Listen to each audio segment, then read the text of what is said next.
Demander à Allah la richesse, est-ce que c'est pas une forme blâmable? Si cette richesse elle est faite pour obéir à Allah, pour la dépenser dans le sentier d'Allah, pour le combat au service d'Allah, pour donner aux pauvres, dans ce sens-là, non. D'ailleurs, le prophète sallallahu alayhi wa sallam a dit La hasada illa fi ithnatayn. Il n'y a d'envie que dans deux choses.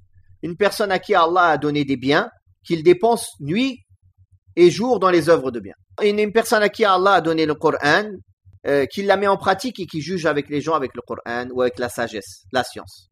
Donc, on voit dans ce hadith qu'il est permis d'envier d'être riche pour faire le bien et non pas être riche par amour de ce bas monde. Barakallahu fikum. Mais le mieux, c'est de demander à Allah ce qui est le mieux pour nous, de demander la guider.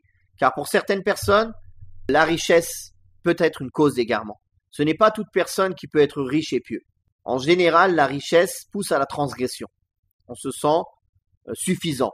On sent qu'on n'a besoin de rien ni de personne. Sauf celui qui craint Allah et il est reconnaissant envers Allah. Et très peu sont ces gens-là. Barakallahu fikum. Allah Ta'ala dit Kalla innal insana la yatagha ar-ra'ahu istaghna. Certes, l'être humain transgresse quand il voit qu'il s'est enrichi, qu'il a tout ce qu'il faut. Souvent, quand l'être humain a tout ce qu'il faut et est riche, il a tendance à ne pas être assez reconnaissant envers Allah et à ne pas demander à Allah et à se sentir à l'abri. Et ceci n'est pas une bonne chose.